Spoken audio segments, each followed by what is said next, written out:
ચલો તો 5મા નંબરનું પ્રશ્નપત્ર આપણે પહોંચ્યા છીએ, એની શરૂઆત કરીએ. તો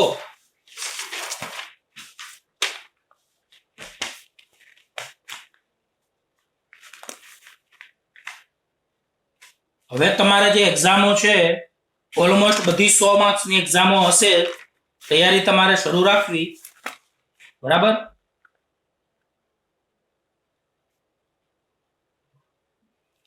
ઓકે સર. ચલો પ્રશ્નપત્ર નંબર, એટલે કોણ જોઈન થાય છે એટલું મોડું યાર?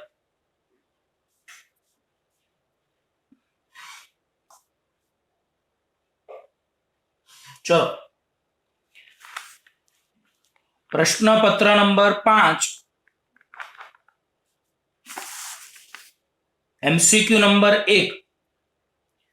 કોઈ એક ગોળાના કેન્દ્ર પર એક વિદ્યુત ડાયપોલ મૂકવામાં આવે છે. માની લો કે આ ગોળો છે, બોલો આ ગોળાનું કેન્દ્ર છે, અને કેન્દ્ર ઉપર, ગોળાના કેન્દ્ર ઉપર એક વિદ્યુત ડાયપોલ મૂકવામાં આવે છે. તો ગોળાના પૃષ્ઠ સાથે સંકળાયેલો વિદ્યુત ફ્લક્સ ખાલી જગ્યા, તો બધાને ખબર છે. બોલો, વિદ્યુત ડાયપોલમાં બે વિદ્યુત ભારો હોય છે, એક પ્લસ ક્યુ અને બીજો માઇનસ ક્યુ. તો એનો કુલ વિદ્યુત ભાર જે આપણે ગણીએ તો પ્લસ ક્યુ માઇનસ ક્યુ શૂન્ય થાય. તો ગાઉસના સમીકરણ અનુસાર ફાઈ બરાબર, ગાઉસના સમીકરણ અનુસાર ફાઈ બરાબર સિગ્મા ક્યુ અપોન એપ્સાઇલોન 0, એટલે અહીંયા શૂન્ય અપોન એપ્સાઇલોન 0 એટલે શૂન્ય આવશે. તો આ ગોળાના પૃષ્ઠ વડે ઘેરાતો વિદ્યુત ભાર શૂન્ય આવશે. બીજો એમસીક્યુ, એ ત્રિજ્યાના વર્તુળના પરિઘ પર વિદ્યુત ભારની, એ ત્રિજ્યાના વર્તુળના પરિઘ પર વિદ્યુત ભારની રેખીય ઘનતા લેમ્બડા બરાબર લેમ્બડા 0 cos સ્ક્વેર થીટા છે. તો આ પરિઘ પરનો કુલ વિદ્યુત ભાર ક્યુ ખાલી જગ્યા.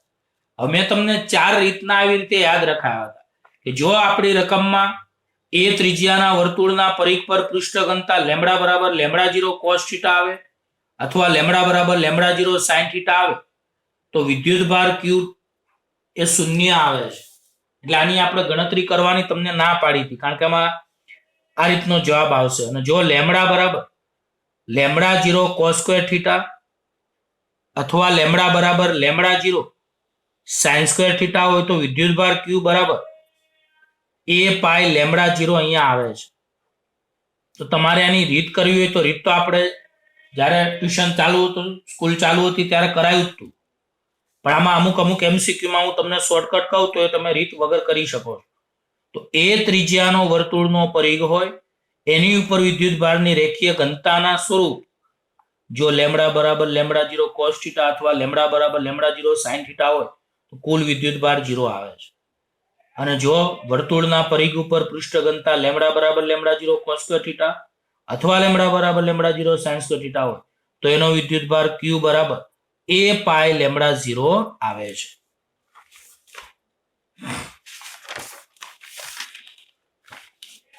તમે જે બધા વિષયની 100 માર્ક્સની એક્ઝામ આપો છો એના માટે મેં તમને પહેલા દિવસે કહ્યું હતું કે રિવિઝન કરીને આપવી. ઘણા લોકો ઓવર કોન્ફિડન્સમાં આવી જાય છે અને એમ માને છે ભાઈ આપણને તો બધો કોર્સ આવડી જ ગયો છે, અને ઘણાને વાંચવાનો પણ કંટાળો આવે છે. તો પ્લીઝ આ એક છેલ્લો મહિનો છે તો એમાં હવે રિવિઝન તમે કરવાનું વધારી દો થોડું. ત્રીજો એમસીક્યુ, એક ધાતુની તટસ્થ પ્લેટમાંથી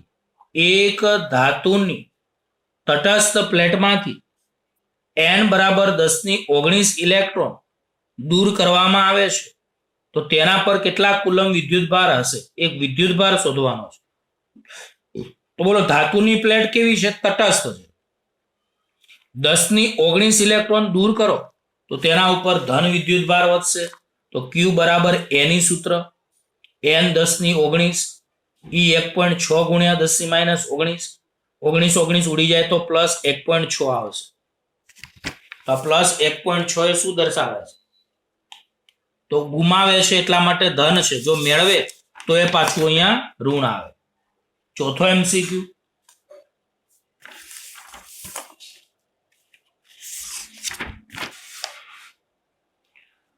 એક વિદ્યુત ડાયપોલ નિયમિત વિદ્યુત ક્ષેત્રને સમાંતર મૂકી છે, તો નીચેનામાંથી કયું વિધાન સાચું? તો મેં આની આગળ પણ એકવાર કહી દીધેલું છે કે સમાન વિદ્યુત ક્ષેત્ર એટલે કે નિયમિત વિદ્યુત ક્ષેત્રમાં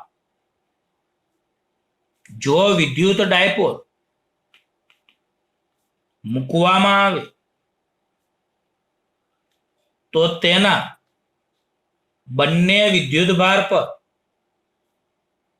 સમાન મૂલ્યના અને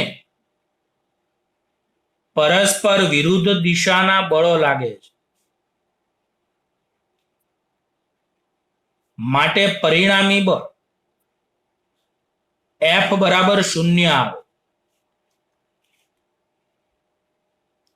માટે રેખીય ગતિ ન થાય, પરંતુ ટોર્ક ટાઉ સદિશ બરાબર P ક્રોસ E લાગશે. અને જ્યારે ડાયપોલ વિદ્યુત ક્ષેત્રને સમાંતર થઈ જાય ત્યારે ટાઉ બરાબર P sin 0 એટલે ટોર્ક 0 થશે. શરૂઆતમાં ટોર્ક લાગશે એટલે શરૂઆતમાં ચાક ગતિ થશે, પછી ટોર્ક 0 એટલે ચાક ગતિ બંધ થશે.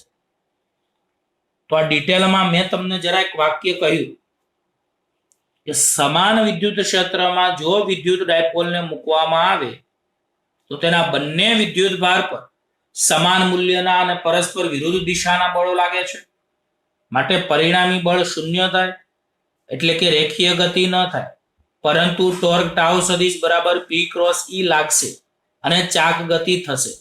જો ડાયપોલ વિદ્યુત ક્ષેત્રને સમાંતર થઈ જાય તો ટાઉ બરાબર P sin 0 એટલે ટોર્ક 0 એટલે ચાક ગતિ બંધ થશે. તો આના વિકલ્પમાં તમારે શું આવશે? 4 વિકલ્પો આપ્યા છે, એ પૈકી તમારે જે વિકલ્પ છે એ આવો આવશે કે ડાયપોલ પર લાગતું ચોખ્ખું બળ અને ટોર્ક 0 છે. આવો સવાલ, આવો વિકલ્પ છે. જો 4 વિકલ્પ બોલું છું, ડાયપોલ પર લાગતું બળ મહત્તમ છે પણ ટોર્ક 0 છે, તો આ વિધાન ખોટું. બીજું, ડાયપોલ પર લાગતું ચોખ્ખું બળ અને ટોર્ક મહત્તમ છે, તો આ પણ ખોટું. ડાયપોલ પર લાગતું ચોખ્ખું બળ અને આખરે ટોર્ક, તો બંને લાસ્ટમાં 0 થઈ જાય છે. બળ તો હંમેશા 0 જ હોય, પણ ટોર્ક શરૂઆતમાં 0 ના હોય પણ થોડા સમય પછી 0 થઈ જાય. એનો મતલબ કે ડાયપોલ પર લાગતું બળ તો 0 છે અને થોડા સમય પછી ટોર્ક પણ 0 થાય, એટલે આનો વિકલ્પ સી આવશે.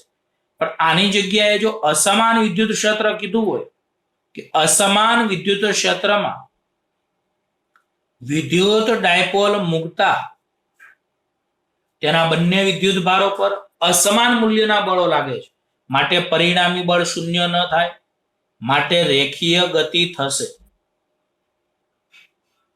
આમાં શરૂઆતમાં torque is not equal to 0 એટલે ચાક ગતિ પણ થશે, પણ આખરે ટોર્ક તો 0 થઈ જવાનું એટલે કે ચાક ગતિ બંધ થશે, પરંતુ અંતમાં અસમાન વિદ્યુત ક્ષેત્રમાં વિદ્યુત ડાયપોલની રેખીય ગતિ ચાલુ રહેશે. તો ડિટેલમાં MCQમાં આવે તો પ્લીઝ ધ્યાન દેજો ખાસ કે અસમાન વિદ્યુત ક્ષેત્રમાં વિદ્યુત ડાયપોલ મૂકતા તેના બંને વિદ્યુત ભારો પર અસમાન મૂલ્યના અને પરસ્પર વિરુદ્ધ દિશાના બળો લાગે છે. આથી પરિણામી બળ તો 0 થાય જ નહીં, એટલે કે રેખીય ગતિ થશે. શરૂઆતમાં ટોર્ક 0 નહીં થાય, એનો મતલબ ચાક ગતિ થશે, પરંતુ થોડા સમય પછી ડાયપોલ વિદ્યુત ક્ષેત્રને સમાંતર થઈ જાય તો ટોર્ક 0 થઈ જાય તો ચાક ગતિ બંધ થાય, પરંતુ અંતમાં રેખીય ગતિ તો ચાલુ જ રહેશે, રેખીય ગતિ તો ચાલુ જ રહેશે. આ તમારે ખાસ ધ્યાન દેવાનું હતું. તો જો બધા મુદ્દાઓનું હું તમને રિવિઝન કરાવું છું, ન સમજાય તો એક કહેતા રહેજો. ચલો, MCQ નંબર 5. ડાયપોલ થી, હા બોલ.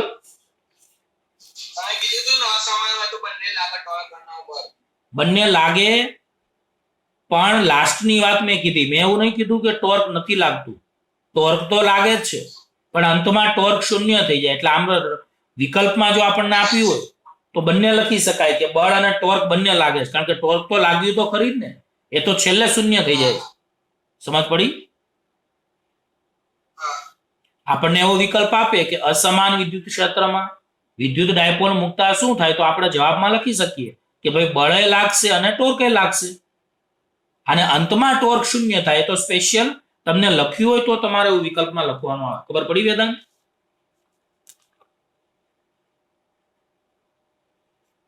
ચલો, ડાયપોલ થી ઉદ્ભવતું વિદ્યુત ક્ષેત્ર, ડાયપોલ થી ઉદ્ભવતું વિદ્યુત ક્ષેત્ર ખાલી જગ્યાના સમપ્રમાણમાં હોય છે.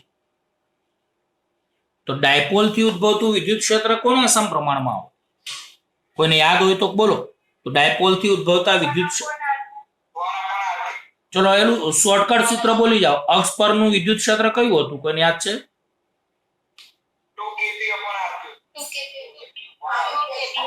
અને વિષુવ રેખા પરનું શોર્ટકટ સૂત્ર કયું હતું? માઇનસ કેપી અપોન આર². અહીંયા આપણે સદિશ લખવું હોય તો અહીંયા પી કેરેટ લખતા હતા, અહીંયા સદિશ લખવું હોય તો પી કેરેટ લખતા. તો બોલો એનો મતલબ વિદ્યુત ક્ષેત્ર અંતરના ઘનના કયા પ્રમાણમાં છે? વ્યસ્ત પ્રમાણ. આ આપણો જવાબ આવશે. પણ આમાંથી બીજા બે એમસીક્યુ આ રીતે પૂછાય છે કે વિદ્યુત ક્ષેત્ર અક્ષ પરનું વિદ્યુત ક્ષેત્રની દિશા ક્યાં હોય છે? કોણ કહેશે? અક્ષ પર વિદ્યુત ક્ષેત્રની દિશા ક્યાં હોય? વિદ્યુત ડાયપોલની દિશા આવે જ નહીં ભાઈ. નહીં, વિદ્યુત ડાયપોલની દિશા ન બોલાય, વિદ્યુત ડાયપોલ મોમેન્ટ બોલાય. બોલો, અક્ષ પર વિદ્યુત ક્ષેત્રની દિશા વિદ્યુત ડાયપોલ મોમેન્ટ ની દિશામાં હોય છે, અને વિષુવ રેખા પર અહીંયા માઇનસ પી કેરેટ આવે છે. તો વિષુવ રેખા પર વિદ્યુત ક્ષેત્રની દિશા વિદ્યુત ડાયપોલ મોમેન્ટની વિરુદ્ધ દિશામાં હોય છે. આમ જો કેવું હોય તો અક્ષ પર વિદ્યુત ક્ષેત્ર માઇનસ ક્યુ થી પ્લસ ક્યુ તરફ, અને વિષુવ રેખા પર આનાથી ઉલટી દિશા એટલે પ્લસ ક્યુ થી માઇનસ ક્યુ. આવું પણ વિકલ્પોમાં હોઈ શકે છે. તો તમારે વિકલ્પોને બહુ સમજીને યાદ રાખવા. બીજું, આ બંનેનો ગુણોત્તર પૂછે તો કેપી અપોન આર3, કેપી અપોન આર3 ઉડી જાય તો અક્ષ પરનું વિદ્યુત ક્ષેત્ર અને વિષુવ રેખા પરના વિદ્યુત ક્ષેત્રનો જે ગુણોત્તર છે એ બરાબર અહીંયા 2 આવે. એનો મતલબ અક્ષ પરનું વિદ્યુત ક્ષેત્ર વિષુવ રેખા પરના વિદ્યુત ક્ષેત્ર કરતા બમણું છે. એટલે ઈ અક્ષ બરાબર તમે 2 ગુણ્યા વિષુવ રેખા લખી શકો છો. તો આવા પણ એમસીક્યુ પૂછાઈ શકે છે, તો તમારે ધ્યાન દેવું. તો અક્ષ પરનું વિદ્યુત ક્ષેત્રની દિશા વિદ્યુત ડાયપોલ મોમેન્ટની દિશા એટલે કે માઇનસ ક્યુ થી પ્લસ ક્યુ હોય છે, જ્યારે વિષુવ રેખા પર વિદ્યુત ક્ષેત્રની દિશા વિદ્યુત ડાયપોલ મોમેન્ટની વિરુદ્ધ દિશા એટલે કે પ્લસ ક્યુ થી માઇનસ ક્યુ તમે લઈ શકો છો. છઠ્ઠો એમસીક્યુ, ભાઈ આપણે લગભગ આવતીકાલ અથવા પરમ દિવસથી આપણે ટાઈમ બદલાશે. નવું ટાઈમ ટેબલ આપ્યું તમને? એટલે આપણો લેક્ચર હવે 9 થી 10 માં લેવાશે. એ ટાઈમ ટેબલ બધાનું ચેન્જ થશે, અને જો 9 થી 10 માં સવારે સેટ નહીં થાય તો સાંજે પછી 8 વાગ્યા પછીનો લેક્ચર લેવાશે. આ બે શક્યતાઓ છે. કાં તો સવારમાં 9 થી 10, જો 9 થી 10 સેટ નહીં થાય તો સાંજે 8:30 થી 9:30 એવો કોઈ ટાઈમ ટૂંકમાં બપોર પછીનો ગોઠવાશે. બરાબર? કારણ કે હવે થોડું ટાઈમ ટેબલ ચેન્જ થવાનું છે. ચલો, છઠ્ઠો MCQ, coulomb square metre newton -1 એ ખાલી જગ્યાનો એકમ છે. કુલમ્બ સ્ક્વેર પ્રતિ મીટર ન્યૂટન એ કોનો એકમ છે?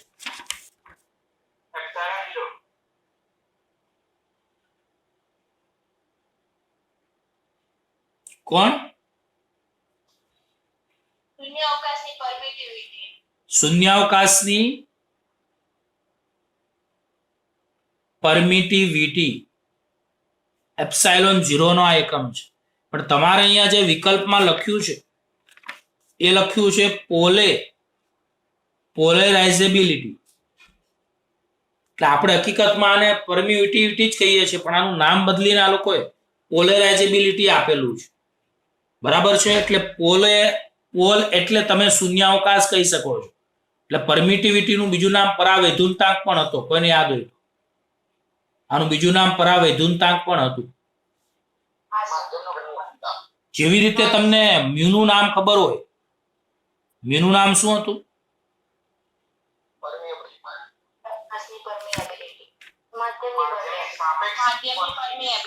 Mu 0 okay.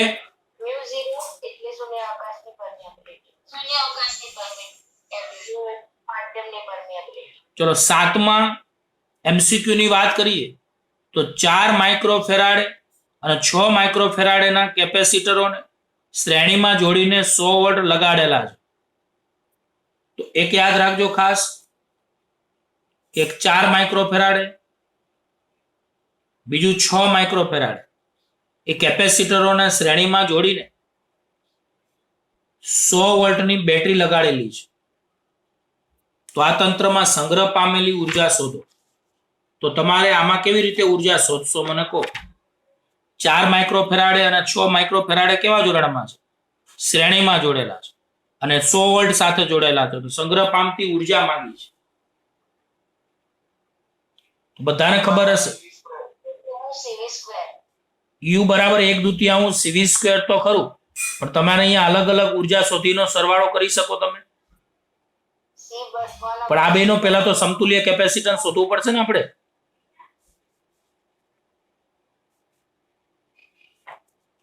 તો આ બંનેનું સમતુલ્ય કેપેસિટન્સ શોધો. તો આ 4 અને 6 કેવા જોડાણમાં છે? શ્રેણીમાં છે. શ્રેણી જોડાણ માટે સમતુલ્ય કેપેસિટન્સનું સૂત્ર બોલો કયું હતું? 1/C બરાબર. પણ બે કેપેસિટર માટે તમે ગુણાકાર અપોન સરવાળો પણ લખી શકો. આવું શીખવાડ્યું હતું મેં. એટલે 6 ચોક 24 અને 6 4 10 એટલે 24/10 એટલે 2 પોઈન્ટ કેટલા આવશે? 4 આવશે સમતુલ્ય કેપેસિટન્સ. તો અહીંયા તમારે 1/2 C એટલે 2.4, માઇક્રો એટલે 10⁻6 અને વોલ્ટેજ V 100 નો સ્ક્વેર. બોલો આના હિસાબથી તમારે જવાબ 2.4 ભાગ્યા 2 એટલે 1.2 ગુણ્યા 10⁻4, 100 નો સ્ક્વેર એટલે 10 ની કેટલી ઘાત આવશે? 4 ઘાત. તો 6 માંથી 4 જાય તો કેટલા વધે? -2. તો તમારે જવાબ 1.2 ગુણ્યા 10⁻2 જૂલ એટલે જવાબ નંબર ડી આવશે. પણ ફરીવાર બોલું છું ત્યારે તમને કેટલા કેપેસિટર દેખાશે? 3 કે 4?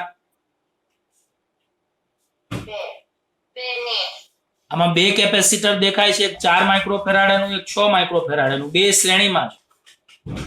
તો એની આપણે ઉર્જા શોધવી હોય તો આપણે અલગ અલગ શોધીને સરવાળો પણ કરી શકીએ, પણ આપણે અહીંયા શ્રેણીનું સમતુલ્ય કેપેસિટન્સ C બરાબર 2 હોય તો ગુણાકાર અપોન સરવાળો. તો 24/10 એટલે 2.4 આવે.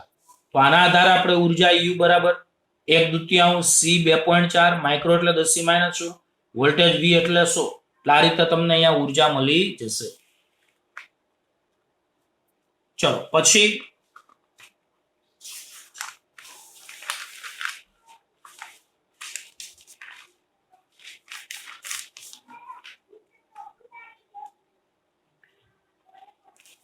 ચલો હવે આપણે ધ્યાન આપજો ખાસ.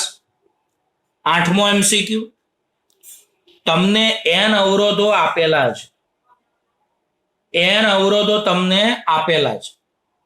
દરેકનું મૂલ્ય સ્મોલાર છે. પ્રથમ તેમને શક્ય લઘુત્તમ અવરોધ મેળવવા માટે જોડવામાં આવે છે અને ત્યારબાદ તેને શક્ય મહત્તમ અવરોધ મેળવવા માટે જોડવામાં આવે છે. તો લઘુત્તમ અને મહત્તમ અવરોધોનો ગુણોત્તર શોધો. તો ચલો મને કહો, તમારી પાસે અવરોધોની સંખ્યા કેટલી છે ભાઈ? દરેક અવરોધનું મૂલ્ય કેટલું છે? સ્મોલાર. હવે તમને બધાને ખબર છે કે શ્રેણી જોડાણ અને સમાંતર જોડાણ કેમ કરવામાં આવે? તો શ્રેણી જોડાણ અવરોધ વધારવા માટે અને સમાંતર જોડાણ અવરોધ ઘટાડવા માટે. તો હું અહીંયા શું લખું? લઘુત્તમ અવરોધ માટે સમાંતર જોડાણ લખાય એટલે 1/R મિનિમમ બરાબર 1/સ્મોલાર 1/સ્મોલાર 1/સ્મોલાર એમ અપ ટુ n વખત તમે લખી શકો છો. સાદી ભાષામાં તમારી પાસે ટોટલ n અવરોધો છે અને એમાં દરેકનું મૂલ્ય સ્મોલાર છે. પહેલા આપણે સમાંતર જોડાણમાં વાત કરીએ તો સમાંતર જોડાણનું સમતુલ્ય અવરોધનું સૂત્ર બધાને યાદ છે, 1/R બરાબર 1/R1 + 1/R2 + up to 1/R. પણ સમાંતર જોડાણમાં સમતુલ્ય અવરોધનું મૂલ્ય લઘુત્તમ મળે એટલે એને R મિનિમમ કહેવાય. તો 1/R મિનિમમ બરાબર 1/R + 1/R + 1/R એમ n વખત આવશે. એનો મતલબ કે 1/r મિનિમમ બરાબર n/r વધે, અને ઉલટાવી દો તો r મિનિમમ એટલે લઘુત્તમ અવરોધ આપણને r/n મળે. આ જ રીતે શ્રેણી જોડાણ માટે આપણને અવરોધ વધારે મળે, કારણ કે શ્રેણી જોડાણમાં અવરોધનો સરવાળો થાય. તો r મેક્સિમમ બરાબર r plus r plus m n વખત, એટલે તમે અહીંયા nr લખી શકો છો. તો બોલો અહીંયા લઘુત્તમ અવરોધ આપણી પાસે r/n આવ્યો, મહત્તમ અવરોધ n/r આવ્યો. હવે આપણને લઘુત્તમ અવરોધ r મિનિમમ અને મહત્તમ અવરોધ r મેક્સિમમ નો ગુણોત્તર પૂછ્યો છે. તો અહીંયા લઘુત્તમ અવરોધ r/n, મહત્તમ અવરોધ n/r. n ને તમે છેદમાં લઈ જાઓ, r ઉડી જાય, તો એ 1/n² તમારો જવાબ આવશે. બોલો ખબર પડી બધાને?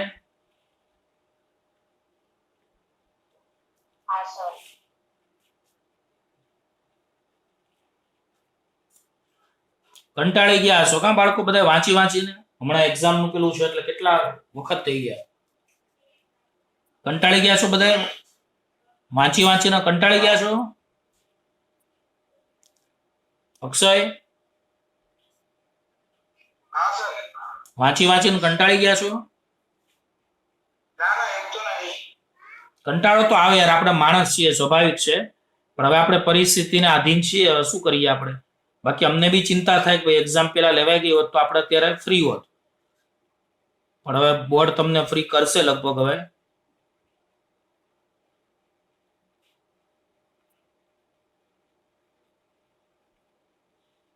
આ વખતે કોઈ નપાસ ના થતા હોય, નકર આવતા વર્ષે આખો કોર્સ કરવો પડશે.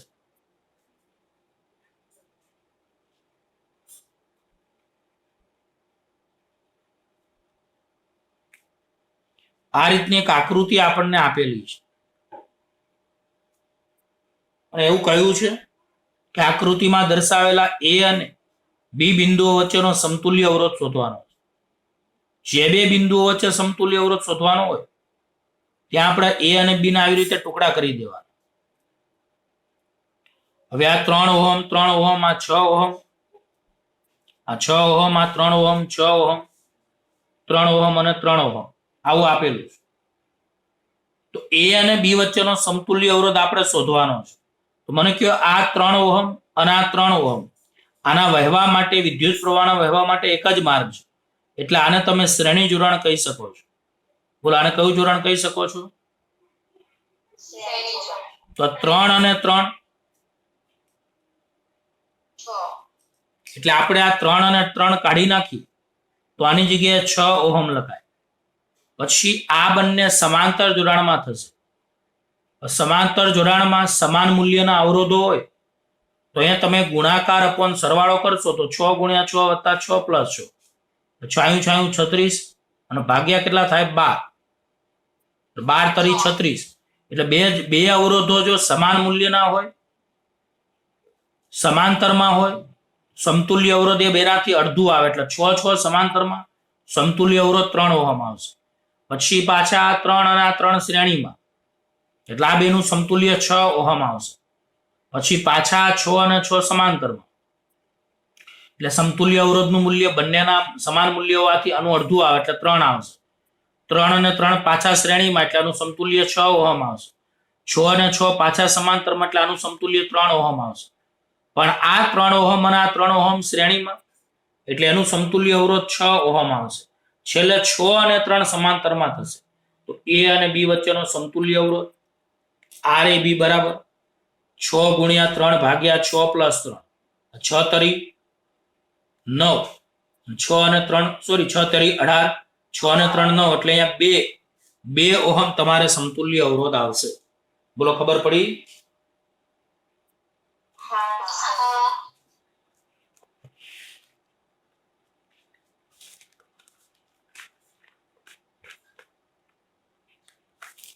MCQ માં હવે થોડો કોન્ફિડન્સ તમને આવવો જોઈએ. ચલો 10મો, કિર્ચોફના બીજા નિયમ એ ખાલી જગ્યાના સંરક્ષણના નિયમ પર આધારિત છે. કિર્ચોફનો બીજો નિયમ ખાલી જગ્યાના સંરક્ષણના નિયમ પર આધારિત છે.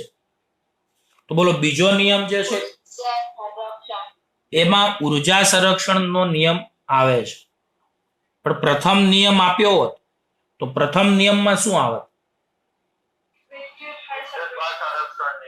કિર્ચોફનો પ્રથમ નિયમ એ ખાલી જગ્યાના સંરક્ષણના નિયમ પર આધારિત છે, તો આપણે આવત વિદ્યુતભાર સંરક્ષણ.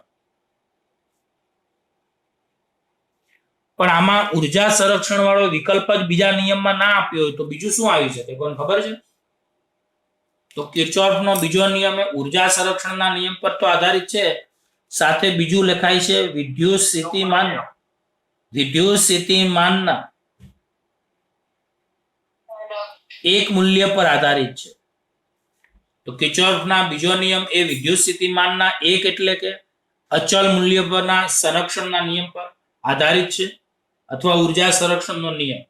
કોઈને ખબર હોય તો એક બિંદુએથી ગતિ શરૂ કરી પાછા ત્યાં આવો તો વિદ્યુત સ્થિતિમાન તેટલું જ રહે છે, જેને કહેવાય છે વિદ્યુત સ્થિતિમાનની એક મૂલ્યતા. તો કિર્ચોફનો બીજો નિયમ એ શું આપે છે? વિદ્યુત સ્થિતિમાનની એક મૂલ્યતા. આવું ના લખવું હોય તો કિર્ચોફનો બીજો નિયમ કયા સિદ્ધાંત પર આધારિત છે? તો ઉર્જા સંરક્ષણના નિયમ પર. બીજું, કિર્ચોફનો પ્રથમ નિયમ એ વિદ્યુતભાર સંરક્ષણના નિયમ પર આધારિત છે એવું કહી શકાય છે. બીજું, પ્રથમ નિયમ અને બીજા નિયમમાં ફરક શું? તો પ્રથમ નિયમ એ જંકશન પાસે લાગુ પડે અને કિર્ચોફનો બીજો નિયમ એ બંધ ગાળા એટલે કે લૂપ માટે લાગુ પડે. તો યાદ રાખજો ખાસ, કિર્ચોફનો પ્રથમ નિયમ બોલો ક્યાં લાગુ પડશે? તો જંકશન બિંદુ પાસે. અને કિર્ચોફનો બીજો નિયમ છે બંધ ગાળા એટલે કે લૂપ માટે લાગુ પડશે. આવું તમે કહી શકો છો.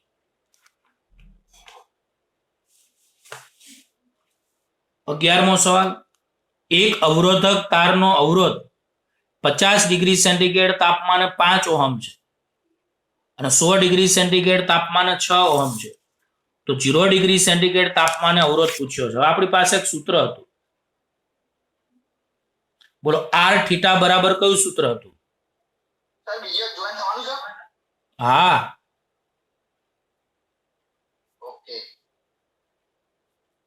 આર થીટા બરાબર બોલો કયું સૂત્ર હતું? પણ લગભગ જરૂર નહીં પડે, મારી પાસે એક નવું વર્ઝન આ ઝૂમનું છે, એમાં લગભગ બીજી વાર બતાવતા નથી, પછી ખબર નહીં. આર થીટા બરાબર R theta 0 1 plus alpha theta minus theta 0 કોઈ બોલે છે, કોઈ આરટી બરાબર R0 કૌંસમાં 1 plus alpha T minus T0, તમારે જે લખવું હોય. હવે એક કામ કરીએ, આપણે સૌ પ્રથમ એવું કહીએ, એક અવરોધક તારનો T1 બરાબર 50 ડિગ્રી સેન્ટીગ્રેડ તાપમાને અવરોધ R1 બરાબર 5 ઓહમ છે અને T2 બરાબર 100 ડિગ્રી સેન્ટીગ્રેડ તાપમાને અવરોધ R2 બરાબર 6 ઓહમ છે. તો 0 ડિગ્રી સેન્ટીગ્રેડ તાપમાન એટલે T0 ને સંદર્ભ તાપમાન કહેવાય. તો 0 ડિગ્રી સેન્ટીગ્રેડ તાપમાને આપણે અવરોધ R0 શોધવાનો છે. તો ચલો સૌ પ્રથમ તો આપણે અહીંયા બધાને ખબર છે સંદર્ભ તાપમાન અહીંયા 0 આપ્યું છે, તો અહીંયા સૂત્ર કયું બને? તો અહીંયા સૂત્રમાં RT બરાબર R0 કૌંસમાં 1 પ્લસ આલ્ફા ટી માઇનસ 0. હવે મને કહો આમાં બોલો એક અવરોધ તમને કયો આપેલો છે? 5 ઓહમ. ત્યારે આપણને તાપમાન T 50 આપ્યું છે, એટલે અહીંયા તમારે T માઇનસ 0 છે, એટલે અહીંયા T 50, તો 50 આલ્ફા લખી શકાય. પછી એકવાર અવરોધ 6 ઓહમ આપેલો છે, તો અહીંયા 1 પ્લસ તાપમાન 100 આપેલું છે, એટલે 100 આલ્ફા લખાય. ભાઈ આવી ખબર તો હશે ને બધાને? ભાઈ થોડુંક તો આવડતું હશે. આપણે 12 વાગ્યા સુધી લેક્ચર લઈશું, બરાબર? તો જો RT બરાબર R0 કૌંસમાં 1 plus alpha T minus T0, આમાં RT ના RT, R0 ના R0, 1 પ્લસ આલ્ફા ના આલ્ફા, સંદર્ભ તાપમાન અહીંયા આપણને 0 આપ્યું છે, તો T0 અહીંયા 0 મૂકીએ. RT ની જગ્યાએ અવરોધ પહેલા 5 ઓહમ, R0 કૌંસમાં 1 પ્લસ તાપમાન T 50, પછી અવરોધ 6 ઓહમ છે, તાપમાન T 100 છે. ચલો આ બંનેનો આપણે ગુણોત્તર લઈએ તો R0 તો ઉડી જાય, પણ અહીંયા તમે 5 ભાગ્યા 6 બરાબર 1 પ્લસ 50 આલ્ફા 1 પ્લસ 100 આલ્ફા લખી શકો. હવે ચોકડી ગુણાકાર કરો તો અહીંયા 5 એકા 5, 5 ગુણ્યા 100 એટલે 500 આલ્ફા, 6 એકા 6, 6 ગુણ્યા 50 એટલે 300 આલ્ફા, 200 નામ લઈ જાઓ, 6 ને આ બાજુ લાવો, સોરી 300 ના બાજુ લઈએ તો 500 આલ્ફા માઇનસ 300 આલ્ફા બરાબર 6 માઇનસ 5, તો 200 આલ્ફા બરાબર 1 આવશે. તો બોલો આના આધારે આલ્ફા બરાબર 1/200 આપણને મળી ગયા. હવે આલ્ફા 1/200 મળી ગયા, આપણે તો R0 શોધવાના છે, તો તમે કોઈ પણ એક સમીકરણનો ઉપયોગ કરી શકો છો. ચલો આમાં કયા સમીકરણનો આપણે ઉપયોગ કરીએ? પહેલા સમીકરણનો ઉપયોગ કરીએ ને.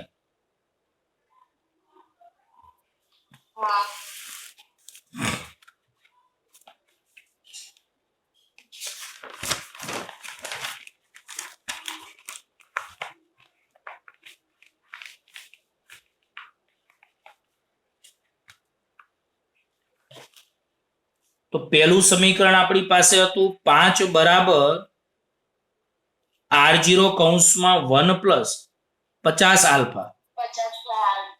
હવે આપણે આમાં કિંમતમાં આલ્ફા આપણે શોધ્યો 1/200 ડિગ્રી સેન્ટીગ્રેડ ઇનવર્સ. તો આની કિંમતો મૂકીએ તો 5 ના 5 R0 શોધવાના છે, 1 પ્લસ 500 આલ્ફા એટલે 1/200.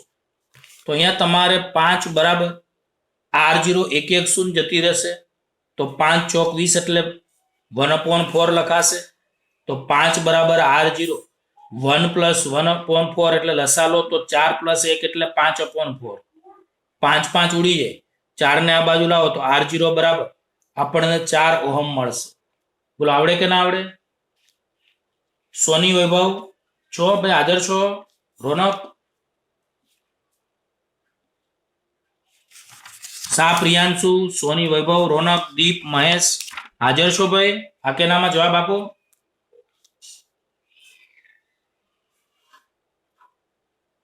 કૃપા, પ્રિયા, માનસી, આસ્થા, મિરલ, કલા હિરલ, સા હિરલ.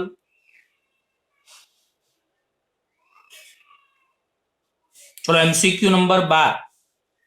સ્થિર વિદ્યુતમાં કુલમ્બના નિયમ ને અનુરૂપ પ્રવાહ વિદ્યુતમાં કયો નિયમ છે? બરાબર ધ્યાન આપજો. સ્થિર વિદ્યુતમાં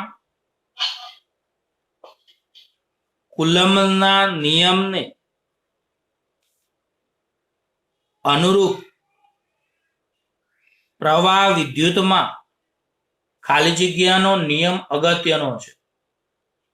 બોલો સ્થિર વિદ્યુતમાં કુલમ્બના નિયમને અનુરૂપ પ્રવાહ વિદ્યુતમાં કયો નિયમ આવે? તો ઘણા કે સાહેબ અમને તો થિયરી ફાવે નહીં બરાબર, એટલે બહુ ખબર નહીં. Biot Savart. આ સિવાયની આપણે જો વાત કરીએ તો કંઈક એમ્પિયરનો નિયમ બી હતો, કિર્ચોફનો નિયમ, જૂલનો નિયમ, પણ એ કોઈની સાથે સુસંગત છે?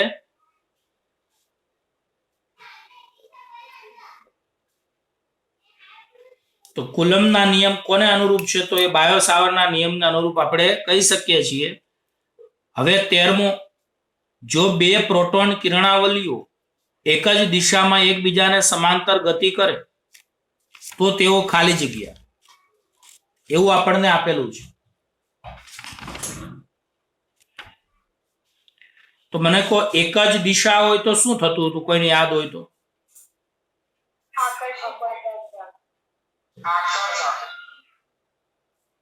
સરખું બોલો ભાઈ.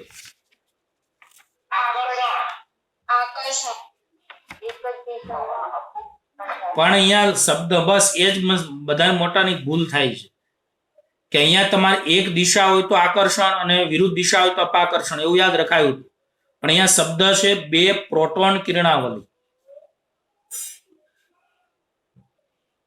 તમને લોકોને એવું નહીં કીધું કે બે અનંત લંબાઈના તાર છે એમાંથી એક દિશામાં પ્રવાહ પસાર થાય છે, એવું નથી કીધું.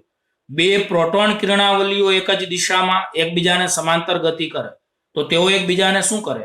બધાને ખબર છે આ પ્રોટોન છે ને આ પ્રોટોન છે, તો બોલો આ બંને એકબીજાને શું કરશે?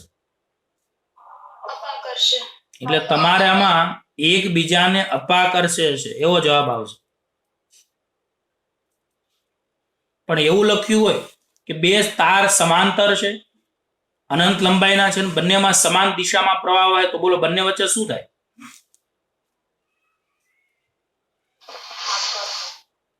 અને વિરુદ્ધ દિશા હોય તો અપાકર્ષણ થાય. પણ આ બે વસ્તુ અલગ છે, ઉપરની ના બે. ખબર પડી બધાને આમાં?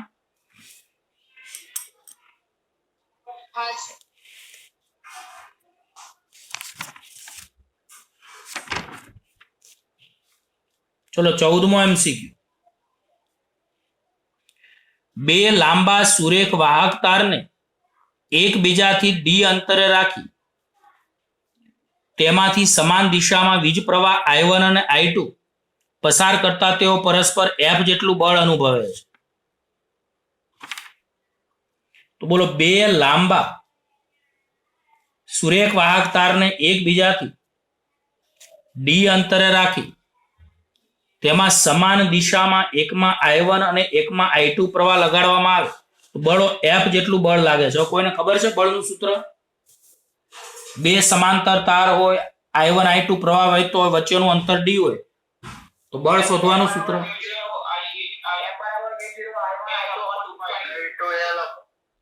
2πd. આવું હતું ને ભાઈ? હવે યાદ રાખજો ખાસ કે બોલો અહીંયા બળ એ પ્રવાહના ગુણાકારના સમપ્રમાણમાં અને બંને વચ્ચેના અંતરના કેવા પ્રમાણમાં છે? હવે આપણને રકમમાં આગળ એવું કીધું છે કે જો બે સુરેખ તારમાંથી કોઈ એક તારમાંનો વીજ પ્રવાહ બમણો કરવાનો તો બોલો આ બંનેમાંથી કોઈ એક કેવો કરવાનો અને તેની દિશા ઉલટાવવામાં આવે. દિશા શું કરવામાં આવે? તો બોલો આમાં એક દિશા હોય તો કયું બળ લાગતું હોય? પછી દિશા ઉલટાવો તો કયું બળ લાગે?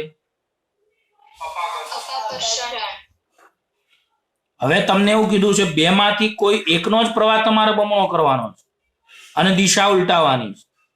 તો બીજા સુરેખ તારથી અંતર 3d કરવામાં આવે તેમની વચ્ચે લાગતું પરસ્પરિક બળ કેટલું હશે? એટલે અંતર હવે કેટલું કરવાનું?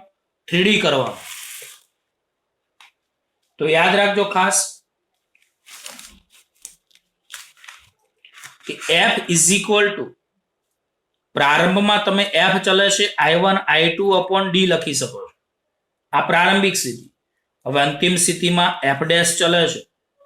બોલો અહીંયા તમે 2I1 અને I2 લખી શકો અને અંતર કેટલું કહી શકો ભાઈ? 3d. તો બોલો આમ બેમાંથી કોઈ એકનો જ પ્રવાહ તમારે કેવો કરવાનો છે? બમણો. તો હું I1 ની જગ્યાએ 2I1 લખું કાં તો પછી I2 ની જગ્યાએ 2I2 લખું અને અંતર તમારે 3d કરવાનું છે. તો પહેલા અંતર d હતું, હવે 3d. ચલો હવે આપણે સમીકરણ 2 અને સમીકરણ 1 નો ગુણોત્તર લઈએ.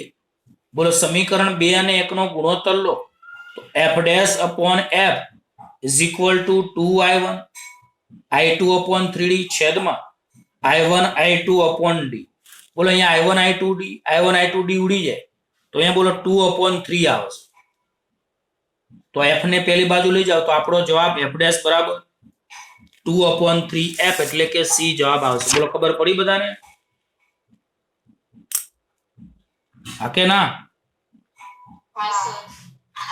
આ 1 થી 14 MCQ આપણે પૂરા કર્યા. ધીમે ધીમે ચલાવી રહ્યો છું, બધાને આવડતું હોવું જોઈએ. 15મું વીજ પ્રવાહ ધારિત વાહક લૂપને સમાન ચુંબકીય ક્ષેત્રમાં મૂકેલ છે તો તેના પર લાગતું ટોર્ક ખાલી જગ્યા પર આધારિત નથી. આવું આપણને પૂછ્યું છે.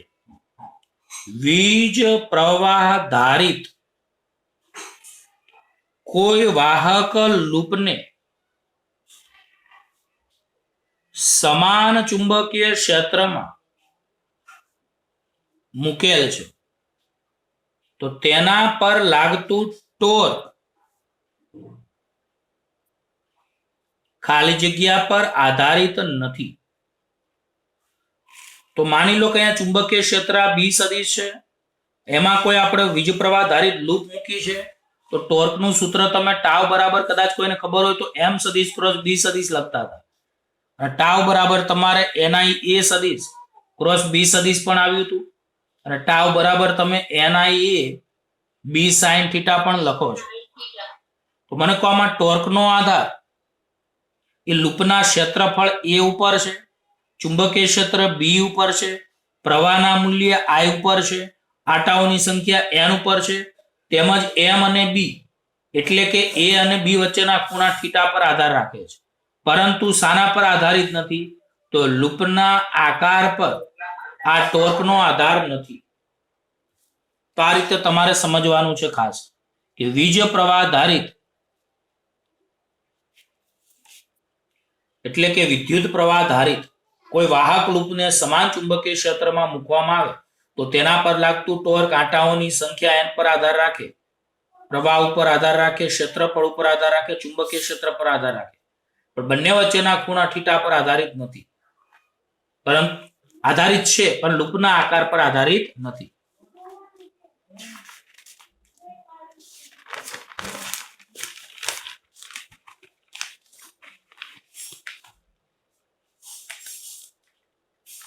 ચલો ધ્યાન આપજો. 16મો MCQ, શૂન્યાવકાશ માટે મેગ્નેટાઇઝેશન ખાલી જગ્યા. બધાને ખબર છે, બોલો શૂન્યાવકાશ માટે મેગ્નેટાઇઝેશન કેવું હોય? શૂન્ય. કારણ કે શૂન્યાવકાશનું મેગ્નેટાઇઝેશન થતું જ નથી. 17મું, એક ટૂંકા ગજિયા ચુંબકને B બરાબર 0.32 ટેસ્લાના સમાન ચુંબકીય ક્ષેત્રમાં ક્ષેત્ર સાથે થીટા બરાબર 30 ડિગ્રીના ખૂણે બનાવે તેમ મૂકતા ટાઉ બરાબર 0.64 જૂલ જેટલું ટોર્ક લાગે છે. તો ચુંબકીય ડાયપોલ ચાક માત્રા શોધો. તો તમારે ચુંબકીય ચાક માત્રા m શોધવાની છે. બધાને ખબર પડે કે B બરાબર 0.32 ટેસ્લા, થીટા 30, ટાઉ 0.64 જૂલ અને m આપણે શોધવાના છે. બોલો અહીંયા આપણે ટાઉ સદિશ બરાબર કયું સૂત્ર હતું? m સદિશ ક્રોસ v સદિશ, એટલે કે ટાઉ બરાબર mb sin થીટા. તો આમાં m ને કરતા બનાવો તો m બરાબર tau upon b sin theta આવશે. ટોર્ક આપણને 0.64 આપ્યું છે, ચુંબકીય ક્ષેત્ર 0.32 અને થીટા 30 આપ્યો છે. 0.32 0.64 એટલે અહીંયા 2 આવશે. sin 30 એટલે 1/2. 2 છેદનો છેદ ઉપર જાય એટલે m બરાબર તમારે 4 જવાબ આવશે. કેટલો જવાબ આવશે? 4. અને એનો એકમ એમ્પિયર ઇન્ટુ મીટર સ્ક્વેર હોય છે. 18મો MCQ, આ ખાસ બહુ MCQ બધા MP છે. ગાયરોમેગ્નેટિક રેશિયાનું મૂલ્ય ખાલી જગ્યા. કોઈને યાદ હોય તો ગાયરોમેગ્નેટિક રેશિયો એટલે E/2m ખબર છે બધાને? ની કિંમત 1.6 ગુણ્યા 10 - 19, m ની કિંમત 9.1 ગુણ્યા 10 - 31. આનો ગુણોત્તર તમે કરશો એટલે બોલો કેટલો આવશે? કોઈને યાદ હોય તો બોલો. તો 8.8 ગુણ્યા 10 કુલમ પ્રતિ કિલોગ્રામ આવે છે. બોલો યાદ છે બધાને? ઘણીવાર તમારે લોકોએ કિલોગ્રામની જગ્યાએ 10³ ગ્રામ લખાય છે, અને 10³ ઉપર જાય તો બોલો 10 ની કેટલી થઈ જાય?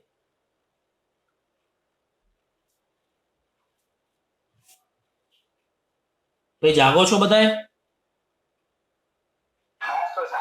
5-10 મિનિટ આપણે 5-10 મિનિટ જ ભણીશું, બરાબર? પછી બાકીનું આપણે કાલે ભણીશું. કાલે આપણે જે પ્રશ્નપત્ર ચાલતું હશે એનો વિડીયો રેકોર્ડ તમને લેક્ચર મળશે.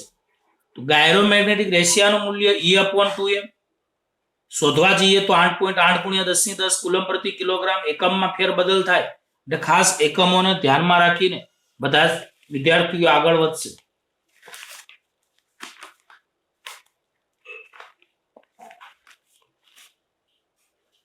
વૈભવ જોઈન્ટ થયો છે ભાઈ તું? રોનક, શાહ, પ્રિયાંશુ જોઈન્ટ થયા છો ભાઈ તમે? કોઈ મહેશ, દીપ, આનામાં જવાબ આપો ભાઈ.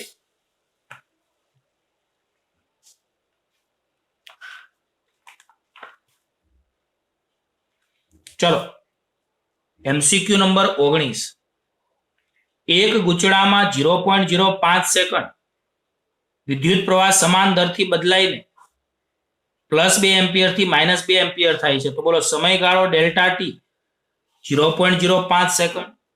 અને વિદ્યુત પ્રવાહના ફેરફારનો દર +2 થી -2 એમ્પિયર થાય છે. એનો મતલબ અંતિમ માઇનસ પ્રારંભિક એટલે -4 એમ્પિયર કહી શકાય. અને વિદ્યુત પ્રવાહના ફેરફારનો દર તમને આપેલો છે એટલે ડેલ્ટા આઈ પણ તમે કહી શકો છો. 8 વોલ્ટ જેટલું ઈએમએફ આપેલું છે એટલે ઈ બરાબર આપણને 8 વોલ્ટ આપેલા છે. ગૂંચળાનું આત્મપ્રેરકત્વ શોધવાનું છે. ચલો કોઈ કહેશે આપણી પાસે ઈએમએફ નું સૂત્ર -L di/dt અથવા delta I upon delta t પણ લખી શકાય. હવે આપણી પાસે અહીંયા ઈએમએફ 8 વોલ્ટ છે માઇનસ આત્મપ્રેરકત્વ L એટલે કે ઇન્ડક્ટન્સ L શોધવાનું છે. ડેલ્ટા I એટલે અહીંયા +2 થી -2 એમ્પિયર પ્રવાહ થાય છે તો અંતિમ માઇનસ પ્રારંભિક એટલે -2 એટલે -4 આવશે. સમયગાળો ડેલ્ટા t 0.05 અહીંયા માઇનસ માઇનસ પ્લસ થઈ જશે. હવે આને ભાગાકારમાંથી ગુણાકારમાં તો 8 ગુણ્યા 0.05 ભાગ્યા 4 બરાબર L 4 દુ 8 બોલો 0.05 ગુણ્યા 2 કરશો એટલે L કેટલા આવશે 0.1 હેનરી તમારે આવશે. 20મો MCQ સમાન લંબાઈ અને એક સરખું આત્મપ્રેરકત્વ ધરાવતા બે સોલેનોઇડ A અને B માં આટાઓની સંખ્યા A સોલેનોઇડમાં 100 B સોલેનોઇડમાં 200 તો આડછેદની ત્રિજ્યાનો ગુણોત્તર શોધો. તો આડછેદની ત્રિજ્યાનો ગુણોત્તર ખાલી જગ્યા છે. હવે મને કહો અહીંયા આપણને લંબાઈ સમાન આપી છે, આત્મપ્રેરકત્વ L સમાન આપેલું છે, પણ આટાઓની સંખ્યા જુદી જુદી છે અને આડછેદની ત્રિજ્યાનો ગુણોત્તર પૂછ્યો છે. હવે કોઈને આત્મપ્રેરકત્વ L નું સૂત્ર આવું આવી ગયું તો કદાચ ભૂલમાં યાદ હોય તો સોલેનોઇડ માટે યાદ છે આવું સૂત્ર આવી ગયું છે યાદ છે બાળકો?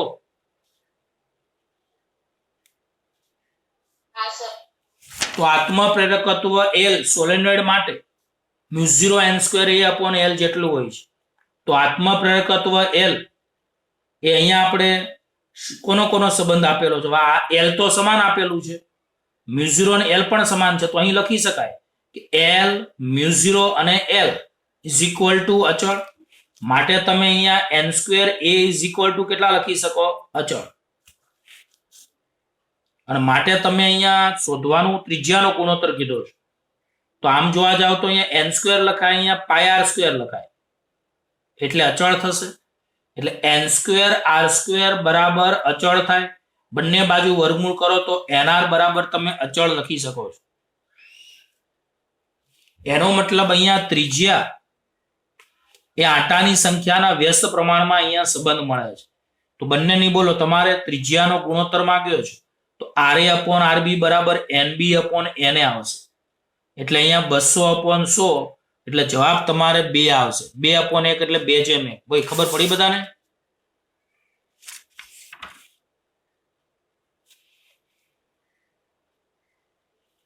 હા કે ના? જો આત્મપ્રેરકત્વનું સૂત્ર સોલેનોઇડ માટે L બરાબર μ0n²A/L હતું. હવે આપણે આમાં જોવા જઈએ તો રકમમાં આપણને બંને સોલેનોઇડ માટે આત્મપ્રેરકત્વ L સમાન આપ્યું છે, બંનેની લંબાઈ l સમાન આપેલી છે, μ0 તો અચળાંક છે. તો આમાં બધું જોવા જઈએ તો L અચળ, μ0 અચળ, L અચળ. તો n²A બરાબર તમે અચળ લખી શકો છો. હવે ક્ષેત્રફળ A આડછેદનું πr² આવે તો ક્ષેત્રફળ એ πr² આવે તો n²r² બરાબર અચળ લખાય. તો n²r² બરાબર જો અચળ લખાય તો nr બરાબર અચળ થશે. અને હવે બોલો ત્રિજ્યા એ આટાની સંખ્યાના વ્યસ્ત પ્રમાણમાં અહીંયા આપણે સંબંધ કહી શકાય કે nr બરાબર અચળ તો r બરાબર અચળ * 1/n એટલે r ચલે છે 1/n. તો ત્રિજ્યાનો ગુણોત્તર RA/RB બરાબર NB/NA એટલે 200/100 એટલે 2/1 આવશે. બોલો આટલા સુધી ખબર પડી બધાને?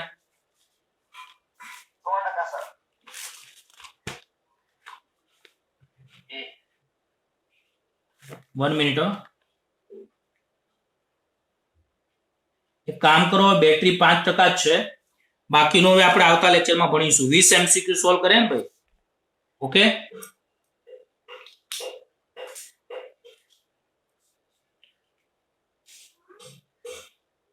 બાકીનું હવે આપણે આવતા લેક્ચરમાં ભણીશું. સૌપ્રથમ